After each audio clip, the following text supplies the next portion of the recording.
যেমন কর্ম তেমন ফল। আমরা সবাই এই প্রবাদটি জানি। এই মুভিটি আবারও সেই কথাটিকে প্রমাণ করে দেয়। আমরা যে কাজই করি না কেন, হোক সেটা ভালো না হোক সেটা খারাপ, তার ফল ঘুরে ফিরে আমাদের জীবনে ফিরে আসবেই। হ্যালো বন্ধুরা, তোমরা দেখছো সিনে গল্পের আসর।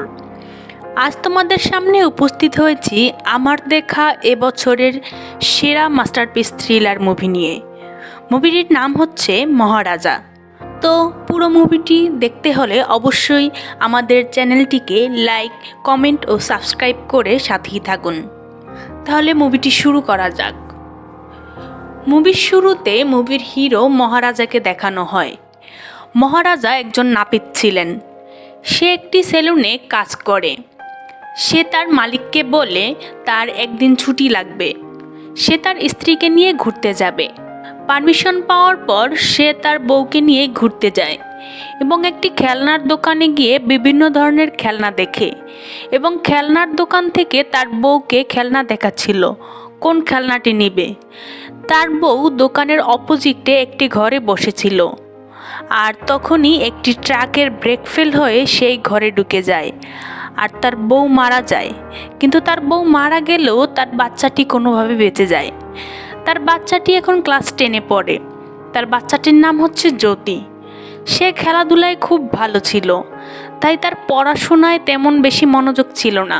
সে যেহেতু খেলাধুলায় বেশি ভালো ছিল, তাই সে বেশি ক্লাস করতো না। বেশিরভাগ সময় ক্লাসের বাইরে থাকতো। তাই বেশিরভাগ সময় শিক্ষকরা তাকে শাস্তি দিত। জ্যোতির স্কুলে পিটি স্যারের নাম ছিল আসিফা।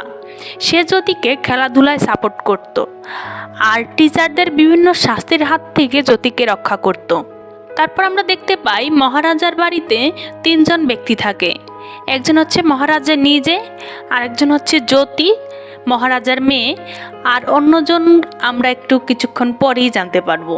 তারপর সময়ের সাথে সাথে দেখতে পাই মহারাজা একটি সেলুন আছে আর মহারাজা তার মেয়েকে অনেক বেশি ভালোবাসতো।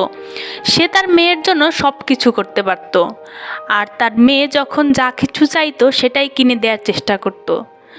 তার কিছুদিন পরে আমরা দেখতে পাই জ্যোতি একটি জায়গায় যাচ্ছে স্পোর্টসের জন্য। তার সাথে তার ম্যাডাম ও সহপাঠীরাও যাচ্ছে। ঘরের মধ্যে মহারাজা একাই ছিল। একদিন রাতে মহারাজা এমন ঘুমাচ্ছিল যে সে বুঝতেই পারছিল না যে তার গায়ের উপর দিয়ে একটি বড় সাপ চলে গেছে। এর পরের সিনে আমরা এক লোকাল কাউন্সিলরকে দেখতে পাই, যে কিনা তার গাড়ি সারাতে গ্যারেজে গিয়েছে এবং গাড়িটি রিসিভ করতে এসেছে।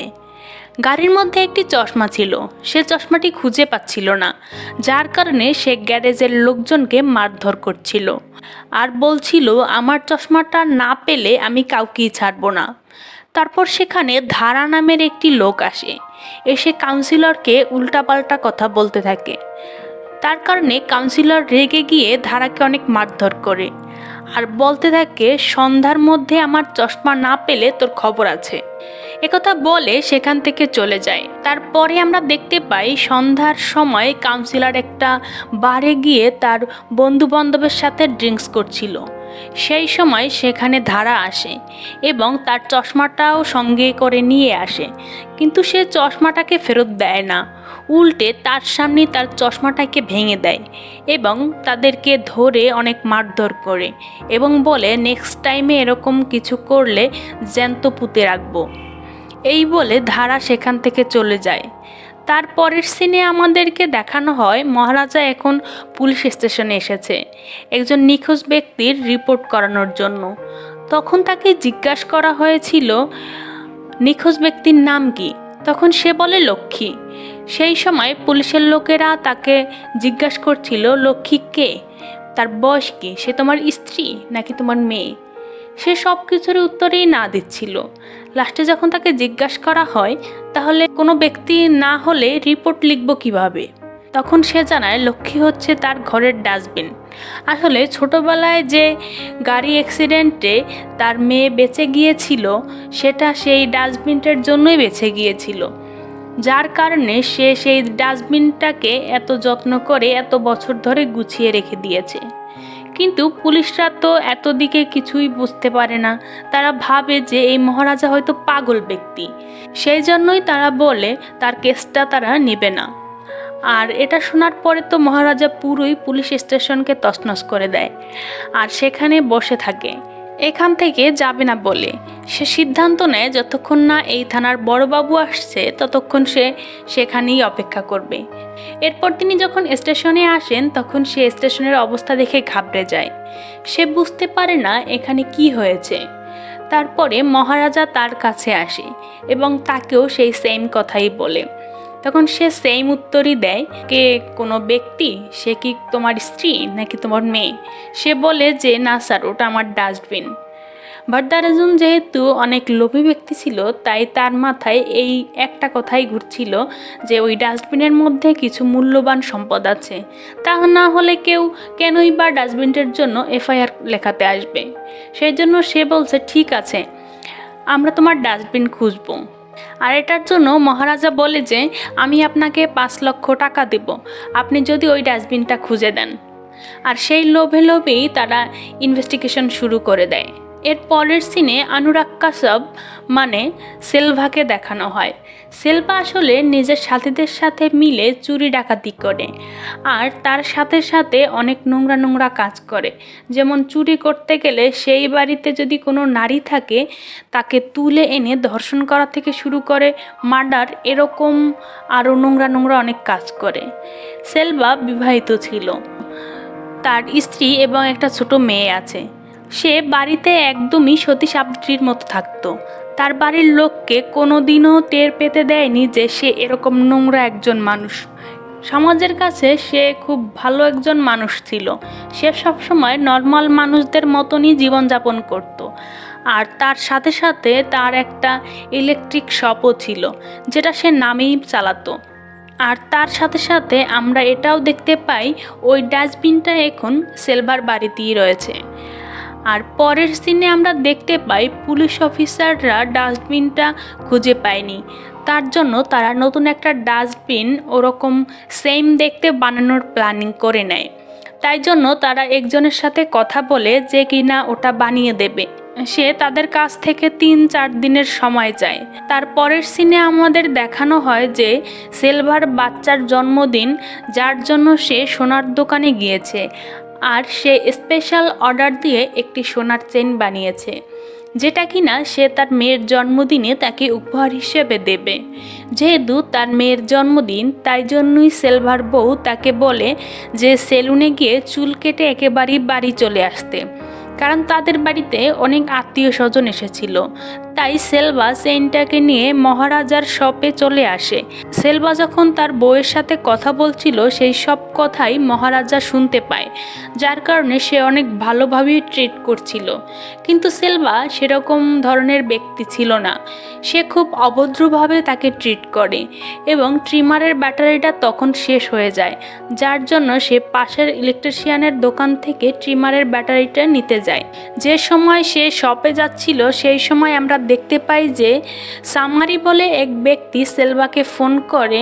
আসলে সামারি সেলভার পার্টনার ছিল আর সে তাকে ফোন করে জানাচ্ছে যে হয়তো আমাদেরকে পুলিশ ধরে নেবে, কারণ নিউজ পেপারে আমাদের ক্রাইমের খবর চেপে গিয়েছে, শুধু তাদের নাম আসেনি। আর তার জন্যই সে সেলভাকে ফোন করে এই কথাগুলো বলে। কিন্তু এদিক থেকে সেলভা বলে যে কিছু হবে না, শুধু নর্মাল বিহেভ করো। আর এইসব কথাগুলো মহারাজা শুনে নিয়েছিল, কিন্তু সে এমনভাবে প্রিটেন্ড করে যে সে কিছুই শুনতে পায়নি।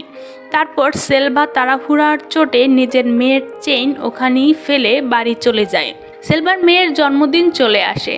জন্মদিনের সময় যখন সে তার মেয়েকে চেইনটা গিফট করবে তখন সে সেই চেইনটা খুঁজেই পাচ্ছে না। সে নিজের পকেট থেকে শুরু করে সব ঘর খুঁজেছে, কিন্তু সে চেইনটা খুঁজেই পাচ্ছে না। আর এই দিকে আমরা দেখতে পাই মহারাজা সেই চেইনটা নিয়ে সেলভার কাছেই আসছিল, কিন্তু তার পেছনে পেছনে আসছিল পুলিশ। আর যেহেতু মহারাজা সব কথা শুনে নিয়েছিল, তাই সেলভা ভেবেছে যে মহারাজা হয়তো পুলিশদেরকে নিয়ে আসছে তাকে অ্যারেস্ট করার জন্য। কিন্তু এই দিকে এরকম কিছুই ছিল না। মহারাজা তো শুধুমাত্র চেইনটা ফেরত দিতে আসছিল, কিন্তু সেলভা ভুল বুঝে আর পুলিশরা এসে সেলভাকে অ্যারেস্ট করে, কারণ পুলিশরা সেলভার খোঁজ অন্য কোথাও থেকে পেয়ে গিয়েছিল। আর সেই কারণে সেলভার একটা রাগ জমে মহারাজার উপর। তারপর আমরা প্রেজেন্ট সিনে চলে আসি, মানে এতক্ষণ যেটা দেখানো হচ্ছিল সেটা পাস্টের সিন ছিল, এখন সিন আবার বর্তমানে চলে আসে। অনেক বছর কেটে গিয়েছে আর প্রেজেন্টে আমরা দেখতে পাই যে ডাস্টবিনটা বানানো হয়ে গিয়েছে, কিন্তু ডাস্টবিনটা যেহেতু একদমই নতুন লাগছিল, তাই জন্যই তারা সবাই মিলে ডিসাইড করে যে ডাস্টবিনটাকে একটু পিটিয়ে একটু ময়লা করে তাকে দিয়ে দেয়া হবে, যাতে এটা তার ডাস্টবিন মনে হয়। তবে এবার একটা প্রবলেম হয়ে যায় যে জিনিস তো পেয়ে গেছি, শুধু চোর পায়নি, যার জন্য তারা ডিসাইড করে যে খবরে ছিল তাকেই চোর বানাবে। যার জন্য তারা মহারাজাকে আবার ফোন করে এবং আবারও ডিটেলস জিজ্ঞাসা করে সেদিন রাতে কি হয়েছিল, যাতে এই গল্পটা একদম রিয়াল লাগে। মহারাজা নিজের কাহিনীটা বলতে থাকে। রাত্রি 10টার সময় নিজের দোকান বন্ধ করে আমি বাড়িতে যাই, আর সেখানে আমি 3জন চোরকে দেখতে পাই। তাদের মধ্যে কেউ আমার জিনিসপত্র চুরি করে নিয়ে চলে যায়, আর তার সাথে সাথে ডাস্টবিনটাও নিয়ে চলে যায়। আর এর সাথে সাথে আমাদেরকে একটা সিনও দেখানো হয়, যেটা আর কি মহারাজা বলছিল সেটা আসল সিন ছিল না। এখানে মহারাজা ছিল না, মহারাজার জায়গায় তার মেয়ে ছিল। আর সেদিন রাতে মহারাজা তার মেয়ের জন্য জুতো কিনতে দোকানে গিয়েছিল, যার কারণে সে লেট করে বাড়ি আসে। আর তার জায়গায় ঠিক 10টার সময় তার মেয়ে গেটটা খুলেছিল আর নিজের বাড়িতে গিয়েছিল। ওই বাড়ির মধ্যে আগে থেকে 3জন লোক বসেছিল আর অপেক্ষা করছিল মহারাজার জন্য, কিন্তু সেখানে ভুলবশত তার মেয়ে পৌঁছে যায়। তার মেয়ে গিয়ে নিজের মতো ফ্রেশ হয়ে জামা কাপড় ছাড়ছিল, ওই টাইমই ওই 3জন চোরেরা তার উপর আক্রমণ করে দেয়। আর ওই 3জনের মধ্যে প্রথম ব্যক্তিটি ছিল ধানা, আর তারপর সেকেন্ড ব্যক্তি ছিল পুলিশে যে লোকটিকে ডাস্টবিন চুরির জন্য ধরেছিল সেই লোকটি, আর তৃতীয় লোকটি ছিল সেলভা, যে জেল থেকে বেরিয়ে এসেছিল। সেলভা আসলে এদের দুজনকে এই ঘরে এই কারণে নিয়ে এসেছিল যাতে সে নিজের বদলা নিতে পারে। আর যখনই সে মহারাজার মেয়েকে সামনে পায়, তার মেয়ের উপর তারা 3জন হিংস্র জানোয়ারের মতো ঝাঁপিয়ে পড়ে। জ্যোতিকে অনেক মারধর করে এবং তার সাথে সাথে তাকে রিপিটেডলি ধর্ষণ করতে থাকে। এবং এই সব কিছু হয়ে যাওয়ার পরে যখন সেখানে মহারাজা এসে পৌঁছায় না, তখন তারা সেখান থেকে চলে যায়। কিন্তু ইতিমধ্যেই জ্যোতি তাদের মধ্যে একজনের পিঠে একটা টিউমার দেখে নিয়েছিল, যে টিউমারটা এখনও তার বাবা সবার মধ্যে খুঁজে বেড়াচ্ছে। সিন আবার প্রেজেন্টে চলে আসে, তখন সেই চোরটা শকড হয়ে যায়, কারণ সে তো সবই জানতো এই ঘটনাটা, কারণ সেদিন রাতে তো সেও সেখানে ছিল। কিন্তু সে এটা বুঝে যায় যে মহারাজা মিথ্যা কথা বলছে, কারণ মহারাজা তো সেদিন রাতে বাড়িতেই ছিল না। কিন্তু এদিকে মহারাজা এইভাবেই গল্পটা গুছিয়েছে যে সে সেদিন রাতে বাড়িতে ছিল। এইসব কিছু শোনার পর লোকটি অনেক ঘাবড়ে যায় এবং সে বুঝে যায় যে মহারাজা সব কিছু জেনে বুঝেই করছে, আর এই ডাস্টবিনের কেসটা হয়তো নকলভাবে সে সাজিয়েছে। তারপরে সেই সেলভাকে কল করে এইসব কথা বলে দেয়। সেলভাও একবারের জন্য ঘাবড়ে গেলেও সে আবারও বলে যে শান্তভাবে থাকতে আর চুপচাপ থাকতে, তাহলে কেউ বুঝতে পারবে না। তারপর সেদিন রাতের সিনে আমরা আবারও ফিরে যাই। সেখানে আমরা দেখতে পাই মহারাজা নিজের বাড়িতে যায়, গিয়ে জ্যোতিকে ওই অবস্থায় দেখে সে তো একেবারেই হতভম্ব হয়ে যায়। সে তাড়াতাড়ি করে তাকে হসপিটালে ভর্তি করায় আর তাকে বাঁচিয়ে তোলে।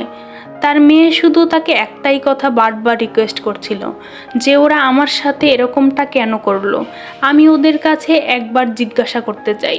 ওরা যদি চুরি করতেই আসতো তাহলে চুরি করে চলে যেত। আর এই কথাটাই তার মেয়ে বারবার বলে যাচ্ছিল। তার মেয়ের অবস্থা খুবই ক্রিটিক্যাল ছিল। আর জ্যোতি তার সাথে সাথে এটাও বলে যখন তারা তাকে ধর্ষণ করছিল সেই সময় সে তাদের একজনের পিঠের মধ্যে একটা টিউমার দেখে। এই কথাটি তার বাবাকে সে বলে দেয়। তারপর থেকে তার বাবা সেই লোকটিকে খুঁজে বেড়াচ্ছে। তারপর আমরা দেখতে পাই পুলিশরা নিয়ে চলে আসে সেই লোকটিকে এবং বলে এই দেখো, এই হয়তো তোমাদের ডাস্টবিন চুরি করেছে। আর সেই রকমভাবেই সিন রিক্রিয়েট করা হয়। তারপরে পুলিশ অফিসারটা জিজ্ঞাসা করে, তাহলে এবার কি করা যায়? তখন মহারাজা বলে যে একে ছেড়ে দিন, আমার আর কিছু লাগবে না, আমি ডাস্টবিন পেয়ে গেছি, এটাই অনেক। আর এই কথা বলে তখন মহারাজা সেই লোকটিকে হাঁক করে, আর হাঁক করার সময় সে তখন তার পিঠের মধ্যে হাত দেয়। তখন সে টিউমারটা বুঝতে পারে, তখন সে কনফার্ম হয়ে যায় যে এই ছিল সেই ব্যক্তি। মহারাজা লোকটিকে জিজ্ঞাসা করে, তোমার বয়স কত? আর সে বলে 50-এর আশেপাশে। আর তখন মহারাজা জিজ্ঞেস করে, এটা করতে তোমার একবারও লজ্জা করলো না? কিন্তু কেউই সেটা বুঝতে পারছিল না, সবাই ভাবছিল যে ডাস্টবিনের কথাই বলছে। কিন্তু এদিকে তো লোকটি ভালোভাবেই বুঝতে পারছিল মহারাজা কি বলতে চাইছে। তারপর আসে গল্পের মধ্যে টুইস্ট। এখানে আমরা দেখতে পাই পুলিশরা সবই জানতো, কারণ যখন তারা মহারাজার ব্যাপারে ইনভেস্টিগেশন করছিল তখন তারা এটা জানতে পারে তার মেয়ে এখন হসপিটালে ভর্তি। আর কেন ভর্তি সেটাও তারা জানতে পারে, কারণ সেদিন রাতের বেলা 3জন ব্যক্তি এসে তার মেয়ের সাথে কি করেছিল সবই পুলিশরা জেনে গিয়েছিল। যার কারণে পুলিশওয়ালাটা একটা বড় চাকু বার করে মহারাজার হাতে ধরিয়ে দেয় এবং বলে, এই শয়তানটাকে মেরে ফেলো। কারণ তারা সবই জেনে গেছিল যে কি নৃশংসভাবেই না তার মেয়েকে কষ্ট দিয়েছে এরা। আর তখন আমরা দেখতে পাই মহারাজা সেই ব্যক্তিকে খুন করে দেয়, মানে তার পাপের শাস্তি তাকে দিয়ে দেয়। আর তার কিছুদিন পরে মহারাজা জানতে পারে সেলভার খবর। সেলভা এখন একটা কনস্ট্রাকশন সাইটে কাজ করছিল, আর সে সেখানে পৌঁছে যায় এবং তাকে বীভৎস মারধর করে। তাকে এতটা বাজেভাবে মারছিল যে তার ওঠার ক্ষমতা পর্যন্ত ছিল না। সেখানে সে তার মেয়েকে নিয়ে আসে। তার মেয়ে এসে তখন সেলভাকে বলে, তোমার তো এটার দরকার ছিল, বলে সে ছুঁড়ে দেয় তার সামনে সেই সোনার চেইনটাকে, যেটা দেখে সেলভা খুব শকড হয়ে যায়, কারণ এই সোনার চেইনটা তো সে তার মেয়ের জন্য ছোটবেলায় বানিয়েছিল। তখন সিন আবারও ফ্ল্যাশব্যাকে চলে যায়। আমরা দেখতে পাই মহারাজা তার স্ত্রী এবং তার বাচ্চাকে নিয়ে এই চেইনটা ফেরত দিতে গিয়েছিল সেলভার মেয়ের জন্মদিনের দিন। তখন যেহেতু সেলভাকে তার আগে তুলে নেওয়া হয়েছিল, তার ওয়াইফ সব কিছুই জেনে গিয়েছিল। তাই জন্য তার ওয়াইফ বলে, এই এত খুনের রক্ত দিয়ে তৈরি করা চেইন আমি নেব না, এটা তুমি কোনো মন্দিরে বা গরিবকে দান করে দিও। আর তারা তার বাড়িতেই বসেছিল, আর সেই জন্য মহারাজা ওখানকার পাশের দোকান থেকে একটা খেলনা কিনতে গেছিল সেলভার মেয়ের জন্য। আর সেই সময় সেখানে ওই ট্রাকের অ্যাক্সিডেন্টটা হয় এবং অ্যাক্সিডেন্টের ফলে মহারাজার ওয়াইফ, সেলভার ওয়াইফ এবং মহারাজার মেয়ে মারা যায়। আর জ্যোতি হচ্ছে সেলভার মেয়ে, তাকে নিজের মেয়ের মতন স্নেহ ভালোবাসা দিয়ে বড় করে তুলেছে মহারাজা। আর আবারও সিন প্রেজেন্টে চলে আসে। এখন জ্যোতি আবারও চলে যাচ্ছিল, তখন যাবার সময় সেলভা তার পিঠের মধ্যে ওই মার্কটা দেখতে পায়, যেই মার্কের মধ্যে একটা ঘা ছিল। আর সেই ঘায়ের মধ্যে ছোটবেলা সে তার মেয়ের গায়ে ওষুধ লাগিয়ে দিত। আর এটা দেখার পরে সে বুঝে যায় জ্যোতি তার মেয়ে। তার জন্য সে মহারাজার পা ধরে তাকে জিজ্ঞাসা করে, এটা কি আমার মেয়ে, আমাকে বলো। কিন্তু মহারাজা তাকে বলে যে হ্যাঁ, ওটা তোরই মেয়ে, কিন্তু তাকে আমি কোনোদিনও এই কথা জানতে দেব না। আর তখন সেলভা তাকে রিকোয়েস্ট করে একবারের জন্য তার মেয়ের সাথে তাকে দেখা করানোর। কিন্তু তখন মহারাজা বলে যে তোর এই নোংরা কাজের জন্য এটাই তোর শাস্তি। আর তারপরে মহারাজা তাকে সেই অবস্থায় সেখানে ছেড়ে তার মেয়েকে নিয়ে বাড়ি চলে যায়। আর ওই গিল্টিতে সেলভা নিজে আত্মহত্যা করে নেয়, কারণ সে সেই গিল্টি নিতে পারছিল না যে তার নিজের মেয়ের সাথে সে এত বড় পাপ করেছে, যার জন্য সেই কনস্ট্রাকশনের বিল্ডিং থেকে ঝাঁপ মেরে সে আত্মহত্যা করে। আর এইভাবেই এই মুভিটি শেষ হয়ে যায়। তো বন্ধুরা, তোমাদের এই মুভিটি কেমন লাগলো সেটা কমেন্ট করে কিন্তু জানাতে ভুলো না।